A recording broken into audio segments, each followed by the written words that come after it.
So, the Byler fandom seemed to walk away from Volume 1 with two completely opposing conclusions. Byler isn't happening, or Byler is so happening.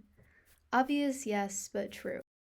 However, we did all seem to unanimously conclude that Season 5 was like a roller coaster ride.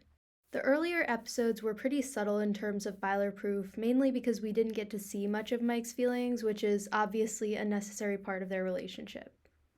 I'm going to say it right here so people watching don't have to stress about me turning anti-Byler. I was part of the They're So Endgame group. This doesn't mean I didn't have my moments of doubt.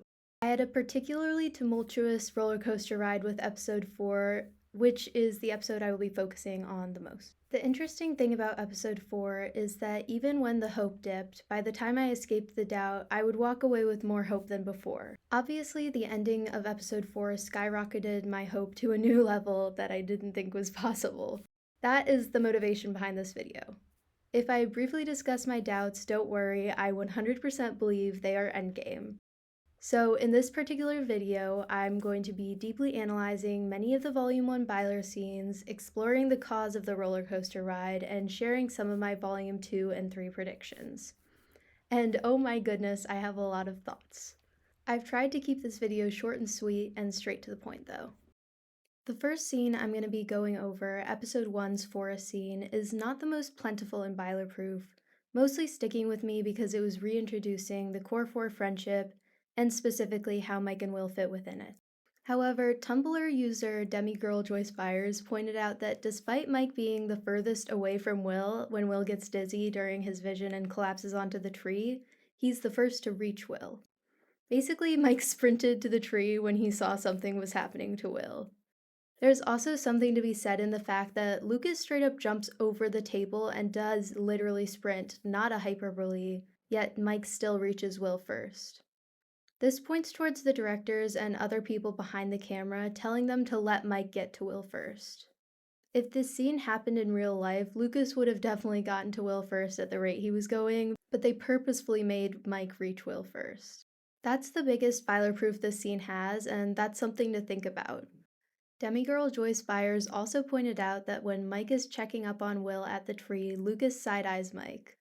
I think this excellently points towards the visibility of Mike and Will's dynamic, especially because Lucas actively turns to watch Mike's worried reaction for a second, instead of actually watching the person Mike is worried about. Anyway, that's all I'm going to go over for this scene. I would highly recommend checking out Demigirljoycebyers' post, which I'm going to link below, because they point out a ton of other things that I didn't mention here. The next scene is also in episode 1, yes, you probably guessed it, it's the Will sighting Rovicki scene. This scene is honestly such concrete Byler evidence that it's not going to take very long to go over, however, I would like to emphasize a few things. Firstly, I wanted to share my dad's reaction when I showed him this scene. I was watching it as it got leaked by Hawkins Happenings with all the stupid watermarks covering it. Anyways, I showed him and he said, yeah, in regards to Byler. Some context is that my dad, who has been skeptical for years, mainly for the purpose of not letting me get my hopes up and get hurt, agreed that there is no reason for this scene besides building up Byler endgame. I don't know the exact details of his sentiment because I was high on Byler and couldn't focus, but something about the scene finally leaned him towards the possibility. Anyway, the other thing I'll be discussing is something I noticed as I was rewatching the scene specifically for this analysis, bearing in mind another scene that I'm going to analyze later on in the video. In short, Will drops the Coke can he's holding and it explodes. Yes, the overt reason for this was to signal Robin and Vicky that someone had seen them, effectively setting up Robin and Will's mutual understanding later on in the season. However, I realized that a future scene involving Mike parallels this. And I also want to really quickly assert that the can didn't need to explode for Robin and Vicky to notice. That was something extra. I'm not going to be spoiling too much about Mike's scene right now, but if you've closely watched the season, maybe you can guess. Right now I'm going to focus on what this means for Will. So something that people have been pointing out since the idea of this scene was leaked is that Coke cans do not normally explode like this, although on rare occasions they do. I think the main theory back in the leak days was that Will has powers and that he accidentally activated them, exploding the can in the process. Obviously, Will did end up having powers, as many of us suspected, but that was not the reason of the can exploding. With that aside, there's only really one way to look at it, the symbolic meaning. And before I start with that, I want to say I do realize how dirty the word spray sounds. Let's all ignore it because it wasn't intended and I couldn't find a way around it. Okay, so with the can itself, there are a few things it could symbolize. Will's feelings, specifically hope, or being a closeted gay person. Since these are all of a very similar genre, I'm going to go with hope. Hope about his feelings, hope about not being in the closet forever, hope about finding love too. Will drops the can when he sees Robin and Vicky kiss, right after his eyes widen with a glimmer of hope. Soda sprays out of the top, which, considering the situation and considering what the can itself symbolizes, can be interpreted in a very Byler positive light. The soda spraying out of the can symbolizes renewed or newfound hope coming to light. It symbolizes action and revelation. It's Will realizing that there is hope for him to find love too. As we've seen in earlier seasons, even verbally through his comment to Joyce, "I'm not gonna fall in love," Will has never thought this was an option before. He's escaped the confines of his can. He's burst into new possibilities. Now skipping all the way to episode 3, the Turnbow Trap, because I didn't see much compelling Byler proof in episode 2, but let me know if I missed something, of course. So I was pretty shocked that Will and Mike weren't paired from the get-go this season, especially because I'm pretty sure Noah said in a panel that he spent the most time filming with Finn. That's kind of the first thing that caused my doubt, to the point that by episode 3 I was starting to have a conversation with myself about accepting if Byler didn't happen. That feeling was resolved in episode 4, however, during my rewatch I noticed something interesting about a pattern that started in episode 3 that further quelled my doubt of that nature. So basically, Will's explaining his vision and how he thinks Derek is the next target and begins to suggest a plan for preventing it. His plan has holes, but Mike comes up with a new plan. Except it's not a new plan. Do you see what I'm hinting at here? What Mike really does is expand upon Will's plan, strengthening it by incorporating tracking the Demogorgon. Will and Mike came up with the plan together despite them calling it Mike's plan later on. This is a lot more out there than the rest of the analysis, but I'm including it because it made me realize that despite Mike and Will not being a physical pair, their teamwork is essential for the success of the plot. Also, Robin has some input to the plan as well. There's something to be said in the fact that Stranger Things spent most of the season empowering their queer characters by making them be the people that save the day. Mike is almost always involved in that variable as well. Obviously, I'll get more into that notion later on because this is just the first instance of many that the queer characters are the most crucial to the plot. So, as I discussed with the soda can symbolism, Will is realizing that there is hope for him to find love, although I don't believe he's fully at the point of believing he's worthy of love. This knowledge makes the next scene all the more wild Byler proof-wise. But before I get into that scene, I'm going to give some context. So as many of the Bylers discussed pre-season 5, Will pretty much believed that his love was unreciprocated. There was a common joke in the Byler fandom that Will was the biggest Malevolent shipper out there. And as I discussed in my Byler quote video, Will was pretty much the main thing holding Malevolent together in season 4. Like, he would go to great lengths to ensure that Mike and Elle stayed together. That's what made it so surprising, a happy surprise by the way, that Will was actively pursuing Mike in season 5. I was fully convinced that Will was going to be hopelessly yearning for most of the season and that Mike would be the one that has to make the first move. I said as much in my quote video. Obviously though, what's happening this season is so much better. It's preferable that a character realizes they're worth love on their own without 100% relying on external validation. The fact that Will is coming to terms with his own sexuality and himself is actually so encouraging for the health of Will and Mike's future romantic relationship. But getting more on topic, it's arguable that there needed to be some sort of external factor that started this shift of hope in Will. Because the season 4 Will we saw wouldn't have the optimism about his and Mike's relationship that we see in this scene I'm about to discuss. Something must have happened between seasons 4 and 5. Maybe the snowball is already becoming an avalanche and the viewers are just getting to see the final stages. So without further ado, I'm going to get into the how did you know that Vicky wanted to date scene. So Will and Robin flee Vicky, hiding in the patient's room, where it's revealed to Robin that it was Will that saw her in the hospital by him saying, "I mean, you could just kiss her again." I found it so exhilarating that Will had such a confidence and comfortability in this conversation right off the bat. Like, the typical Will would have been more shy and reserved, but he jokes with her and asks her for advice pretty quickly. He's seen who she is through their couple of conversations together throughout the episodes, and she's believed in him and his plans. Basically, you can tell he really looks up to her, and that is so comforting and heartwarming.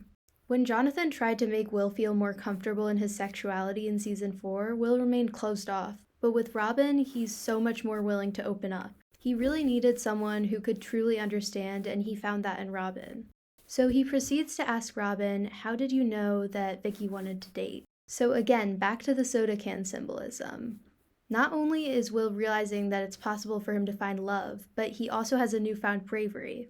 That bravery is in asking this question, hoping that someone who can relate will have an answer. However, it seems like he's been stewing on this question for a while. The fact that the second he felt safe with Robin, he asked her about this points to this not being a new question. Also, it's not Will saying, how do you know someone likes you? He wouldn't be so immediate with that question if it was just a general question. He wouldn't be ruminating that heavily on a hypothetical person. No, he has an explicit example. He's asking, how do you know if someone in your close life wants to date? He has a specific person in mind while asking this question. And considering we haven't seen Will speaking with any new boys and we've seen Will's continued attraction to Mike throughout the season, it's certain that he's thinking about Mike. Again, going back to season 4, Will being so willing to discard his feelings to strengthen Mike and Elle's relationship, these have to be some pretty extreme signs he's picking up on. Anyway, Robin goes on to say, oh, well, we volunteered together. You know, there were signals. Will responds, signals? His face is concerned, anxious. Robin explains that signals are like a brush of the knee, a bump of the elbow, a shared look. I find it bizarre that these are all things that Byler truthers have been pointing out that Will and Mike do for years. Will seems to notice this too as he nods, swallowing. I also want to emphasize that the writers are the ones who wrote Will and Mike interacting this way, and they are also the ones having Robin specifically mention those same interactions as signals for romantic attraction. Like, it's not subtle. The writing is again hinting towards something, and it's textual, it's not even subtext. Also, because I know some people might argue that Will doing that doesn't make it reciprocated, I want to remind you that most of the time we see them interacting this way, Mike is the perpetrator/initiator. Skipping the snowball analogy because I've seen a lot of people discussing it already, and I'm trying to avoid being needlessly repetitive, Robin goes on to explain how eventually the signs just become obvious. And Will responds, how obvious? Yes, Will is asking that for curiosity and education, but his voice becomes more of an anticipatory whisper. Basically, it seems like Will has clocked that a lot of these signals applied to him and Mike, and he's trying to get further information because it is necessary for him. It's not just out of curiosity, it's preparation. Anyway, after Robin says the snowball became an avalanche, Will becomes lost in thought. Like, you do not become lost in thought at that unless you are thinking about specific examples. Like, his eyes are literally flicking around thinking of his and Mike's relationship. If Will, the biggest malevolent shipper out there, believes that there's hope, then there's hope. The next scene in episode 4 is just reiterating Byler being a team despite them not being a physical pair yet. Will is explaining Vecna's plan, but there are questions that are not answered. Luckily, Mike and Lucas get back just in time to answer some of them. And of course, it's Mike that says it. The scene, I would say, is a lot less strong because they're not really coming up with a plan together, and also it's arguable that even though Mike spoke, Lucas was just important in finding the information. However, I still thought it was compelling that Mike and Will's discussion and teamwork was necessary for the plot, even if the scene was less solidly just the two of them. Okay, before I start with this next scene, I want to emphasize that lots of things have double meanings. I will not be discussing this scene's literal meaning as much, but instead focusing on its double meaning. And I am a firm believer that just because something isn't the literal meaning doesn't mean it wasn't intended. Okay, so basically mid-scene, Mike and Will are conversing about the logistics of rescuing the kids, specifically looking at each other. Robin is lost in thought, eyes clearly moving so that she's staring at them before she mutters dick. The double meaning of this, beyond her referencing the movie, is that she's looking at Will and Mike, the pair which the writers 100% know that people are going to analyze and saying a word that, and I'm trying to think of a delicate way to say this, would be involved in a male and male relationship. I'm not going to explain it much further than that because, as I alluded to previously, I am not a huge fan of spicy Byler. Not that there's anything wrong with liking spicy Byler, it's just not my thing. Anyway, after Robin says dick, Will and Mike look at each other and say what at the same time. Whether this is them being genuinely confused or them clocking that she clocked them, they are on the same wavelength. After she kind of explains herself, she says, "And personally for us, I like dick." In response, Lucas and Joyce look at Robin confused, but Mike and Will look at each other. Again, this could be attached with a similar double meaning, maybe even more heavily than the first time. Even if you're skeptical about the double meaning, this last section shows that Mike and Will would prefer to share disbelief with each other rather than individually looking at Robin disbelievingly like Lucas and Joyce did. Moving on to arguably the biggest Byler proof in the season thus far, it's the "you're more like a sorcerer" scene. So starting off with the setting of this scene.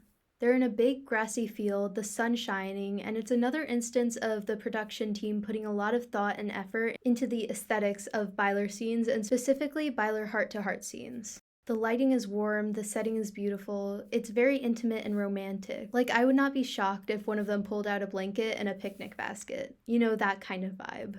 I'm going to get more into the lighting of the scene further on, but I want to remind everyone of a behind-the-scenes post Noah Schnapp made all the way back in August. You can see in the picture that they were clearly very intentional about the lighting and making it look like a sunset. However, interestingly, it's not sunset.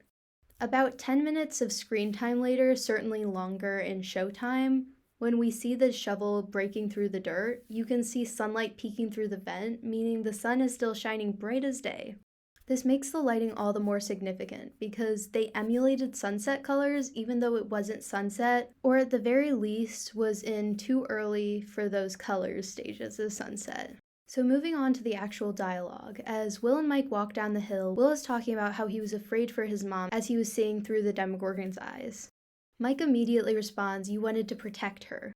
Something about the tone or the vibe as Mike says this felt very familiar to me for some reason. And after thinking about it for a minute, I realized it was because it reminded me of the van scene when Will says, "You're scared of losing her."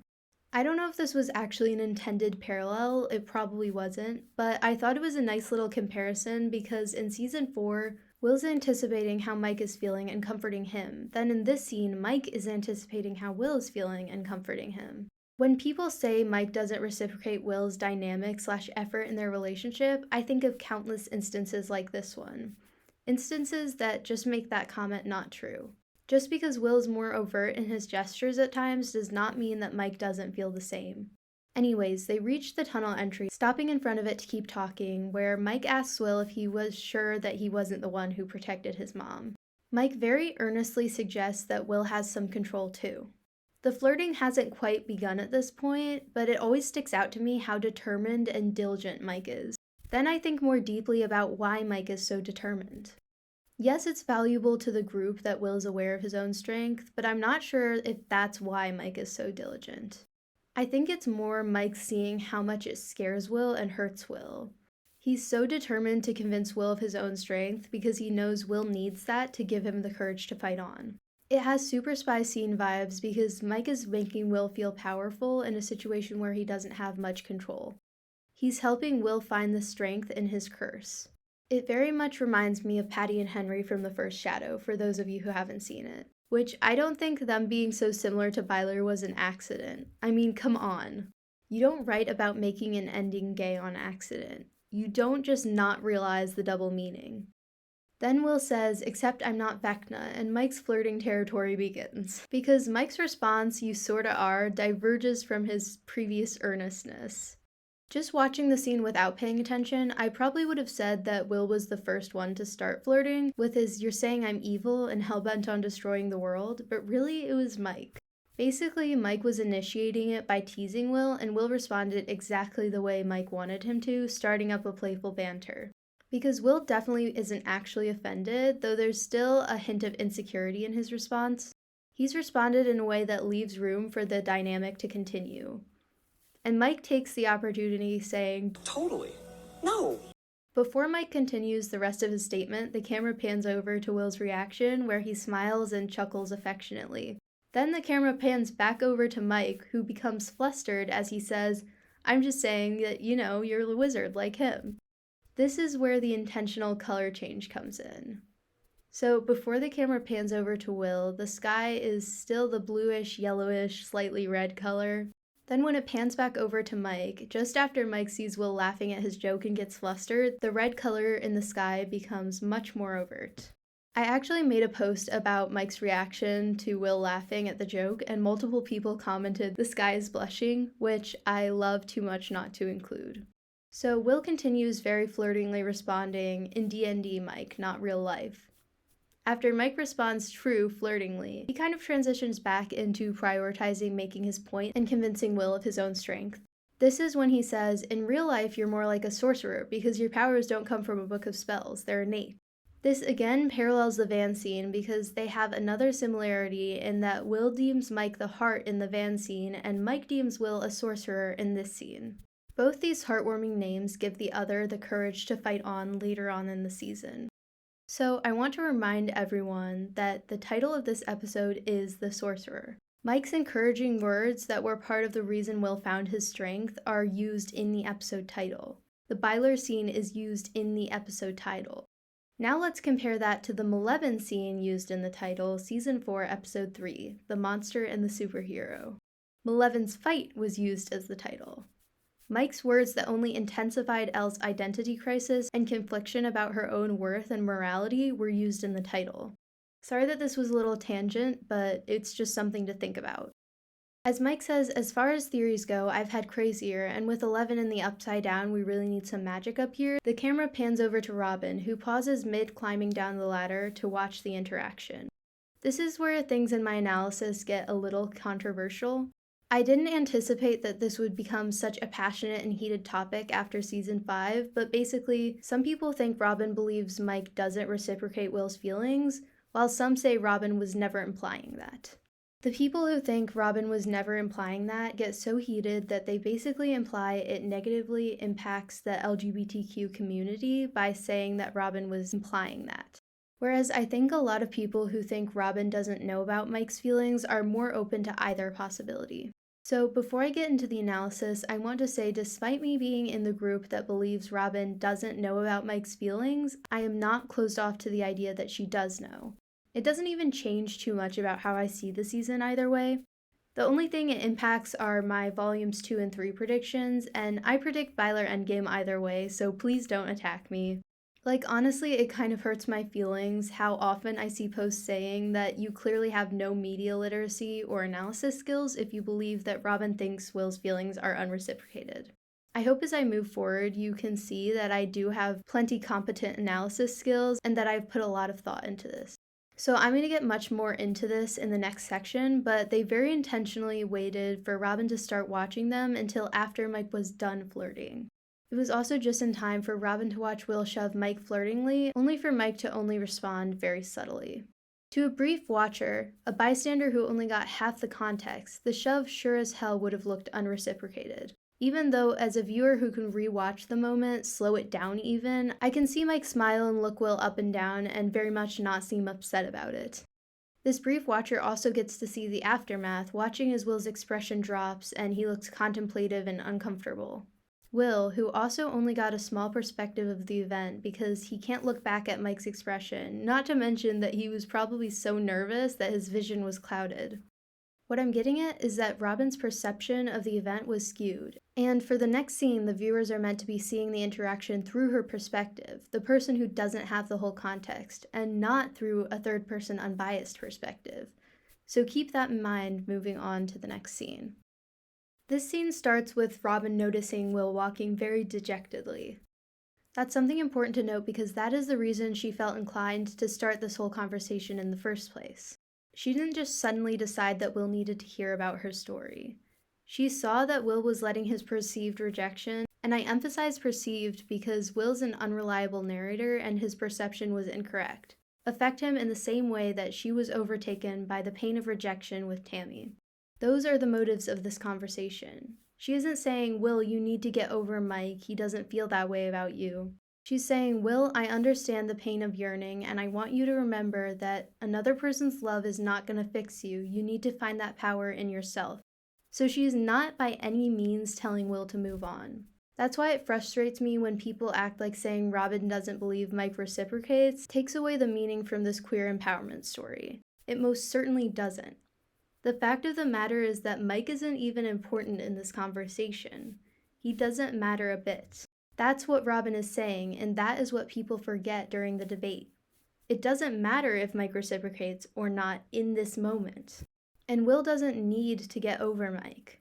Robin is saying you can't put your entire happiness onto the love of a single person because it isn't healthy. So with that being said, I'm only going to go over the end of her advice for Will because it's relevant to a later section. So she says, I was looking for answers in somebody else, but I had all the answers. I just needed to stop being so goddamn scared. Scared of who I really was. Once I did that, oh, I felt so free. It's like I could fly, you know? Again, this is about self-empowerment instead of validation seeking. It's also about being unapologetic. She sees him self-conscious, maybe even ashamed about his and Mike's earlier interaction, and she's saying that he doesn't have to feel that way.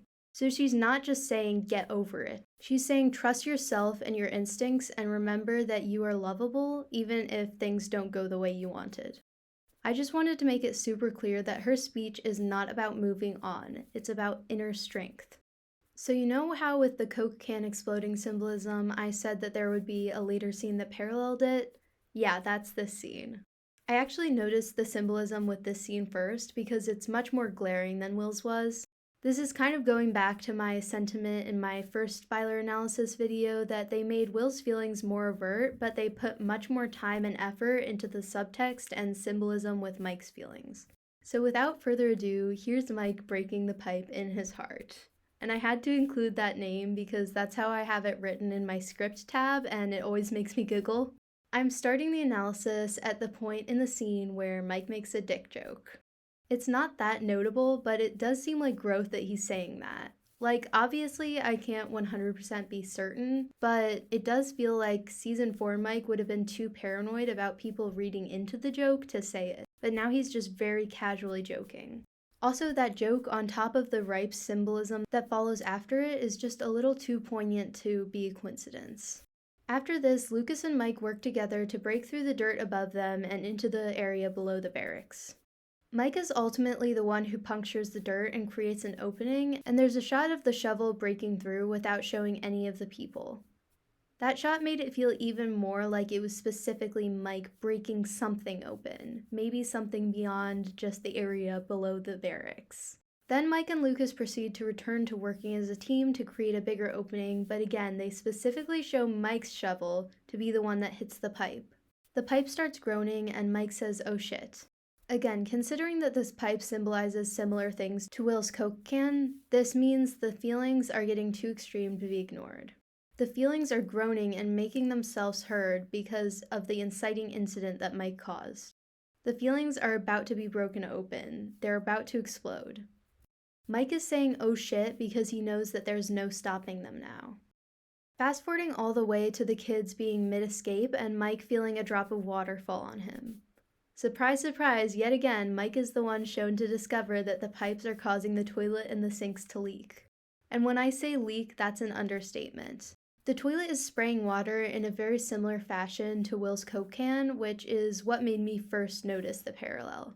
The sinks are much more dramatically spraying everywhere, and Mike says shit again. The feelings are out there. The metaphorical pipe has broken, and there's no putting the feelings back in, despite the best efforts we see later on in the scene. I remember watching this scene and saying, that's why they're what? I absolutely lived for all the posts right after Volume 1 was released saying maybe Lover's Lake Gate was the toilet water we made along the way. But anyways, fast forwarding to the next time we see Mike and subsequently Will, they are both trying to hold the spraying water in the exploded pipe, a quite obviously futile task. This is possibly my new favorite symbolism in the actual show because it is simply bursting with imagery and quite clear messaging. Mike has literally elected Will's help to hold the water in, aka his feelings. Like, it could not get more clear than that. They are both absolutely soaked with water, and I do want to mention that this is an extremely common romantic trope to get covered in water, even beyond the symbolic meaning. Again, I choose to take the PG meaning from all of this, but I have seen a lot of people say that this is Hosegate 2.0, and I'm definitely not denying that either.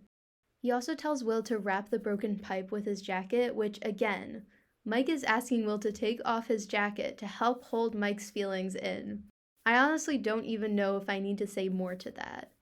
The whole progression of scenes is genuinely insane to me. It's so extremely potent and couldn't be clearer to me about Mike's reciprocation of feelings. This next one is going to be much shorter, but I needed to pay my respects for the return of Season 2 Mike vibes.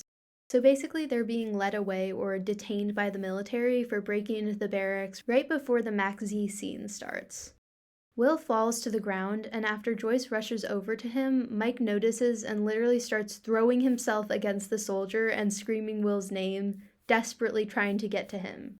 About 3 minutes later, mid-battle, Mike tries to help Joyce hold Will, wrapping his arm around Will before the Demogorgon stops him. This protectiveness over Will in such a public space again goes back to Mike's growth. Not only has Mike done something in the time between seasons 4 and 5 that gives Will hope that Mike likes him back, but he's also much more able to treat Will naturally in public, which is hugely encouraging. And quite possibly one of the most major Byler proofs in the whole season thus far, it's time for Will's power reveal. So I want to start off by talking about the two people that empowered Will, Robin and Mike. Will uses both Robin and Mike's words when he is finding inner strength. Just keep that in mind throughout this entire scene. So the kind of inciting incident in Will's control over his powers is Will seeing a Demogorgon that is about to attack Mike. There's a close-up of Will's eyes as Robin's speech, "I was looking for answers in somebody else, but I had all the answers," plays. He closes his eyes and the MiWi flashback plays, which I will get into in a bit. After the flashback, we see Mike staring at the Demogorgon as it freezes in place. There's the epic shot of all the Demogorgons freezing in the air before Will snaps them, killing them in the process. We then see Mike smiling at Will very interestingly, like the type of loving and full of awe smile that I talked about in my other Byler video. So the main reason I considered this one of the biggest Byler proofs in the season thus far is that it was the queer characters who saved the day. It was gay power and self-love for Will's sexuality that saved the day. Robin, who's confirmed to be gay, was a major piece in Will finding his power and saving everyone. And Mike, who is heavily hinted to be gay, was a major piece in Will finding his power and saving everyone. So that's why I mentioned both their impacts earlier, because genuinely all of the gay characters were the most crucial in the success of the group. This isn't Byler proof because of something Mike or Will did, although Mike's look of love was pretty telling. This is proof because it shows how much the writers value their queer characters. It gives me hope that they won't chicken out. Anyway, now we need to talk about the flashback in between Will seeing Mike getting attacked and Will saving Mike from being attacked. That's right, it's time for the MiWi scene. It's kind of perfect, like best for last before my Volume 2 predictions. Oh my god, the MiWi flashback was better than I could have possibly imagined. I remember when the casting call was first put out, the Bylers were like, I guess it won't be them meeting since Jonathan is in it. I was really managing my expectations and didn't think we would get a flashback to the "and you said yes" scene. Then they went and did it, and it's quite possibly the most beautiful piece of cinema I have ever seen. Like, it will stick with me for a long time. So first I'm going to praise them filming it to look like an 8mm reel. That was the moment I realized that it was going to be amazing. I think I immediately started sobbing or something like that. Also, the swing sets are literally blue and yellow. We see Will swinging alone, and then Mike enters the frame smiling at Will. Words cannot describe how adorable this scene is. The thing that stuck with me the most was when Will accepts Mike's invitation to be friends, and Will gets so excited that he kicks his feet like he can't contain himself. I know a lot of people saw this scene and were like, this isn't Byler proof, this is just showing Will's perspective. Let me remind you that they had an equally meaningful scene of Mike talking about this moment in season 2. Mike actually starts crying while talking about it. So it's meaningful for both of them, like just equally meaningful. Then there's that aspect of Will's finding meaning in himself involves his loved ones. Mike is still giving him the courage to fight on, even when he's also finding that power within himself. Basically, just because he has the ability to protect himself doesn't mean he wants to do it alone. He finds that power within his love for not only Mike, but his family.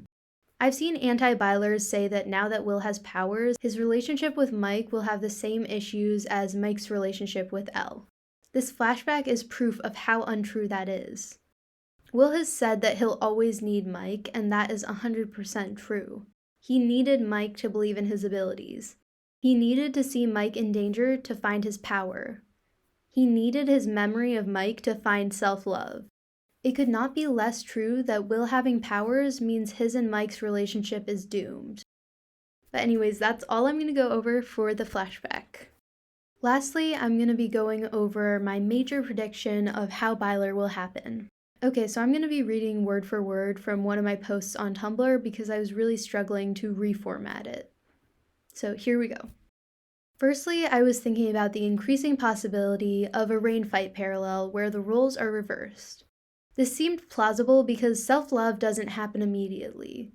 It's very possible that he swings too far the other way and overprotects himself, pulling away from Mike. Obviously, this would leave it up to Mike to initiate things and finally prove to skeptical viewers that their care, romantic love for each other, is reciprocated. He would question Will about his avoidance, and the reversed parallel to the rain fight would ensue, where Will would let the reason for his avoidance slip, probably subtly, but just enough to give Mike hope, and Mike would initiate the kiss. I now believe it would be equally meaningful for Will to initiate the kiss, since it would prove that he believes he's worthy of love, so that would also be perfectly fine. While I was thinking about this, I had a realization that the more extreme version of Will's journey has finished, and it's only episode 4. Then I remembered that in the teaser trailer, Will appears to be unconscious on the couch, with Joyce next to him and Mike standing behind looking worried. And that's when it hit me. Because they have dealt with Will's self-worth issues, they now have room to explore Mike's. Just think about it. Imagining Byler Endgame in the past, we, or at least I, believed that they would deal with both feelings simultaneously, or start with Mike's, then have Will's self-love journey be jump-started by Mike confessing. But that wouldn't be fair to Will, and that wouldn't set up the basis for a healthy relationship. Also, I remembered that saving Mike's journey for Volume 2 would keep the anti-Bylers for the longest. Anyway, the point is, it suddenly made complete sense to me that Mike's journey is going to take place in Volume 2. I was already pretty convinced, but then I remembered all the BTS photos of Mike and Robin, a pairing which we've yet to see yet. The fact that this pairing has been saved not only for Volume 2, but also for right after Will saves everyone with the power of self-acceptance for his queerness. And for all we know, Will is unconscious for a long time after that. Mike would be worried. The worry might awaken some other realizations in him. Since Will is unconscious, that would leave Robin available to mentor the next confused, pining person. Even though at the moment Robin believes the love is unrequited, Mike's probably going to end up doing the sad lost boy puppy thing, as Nancy calls it. It will become just as clear to her as Will was to her. It is certain that Mike and Robin have screen time together. All these other things can't be a coincidence. After all, Season 5 has already shared its feelings on coincidences. After Will wakes up, it can only be assumed that he and Mike will be paired for the rest of the season, keeping in mind that Noah said he spent most of the time filming with Finn this season. But anyways, thank you so much for hearing my thoughts about this. I again have gone straight down to the last minute before the Volume 2 releases, just as I did with Volume 1. It's very exciting times. Byler Endgame.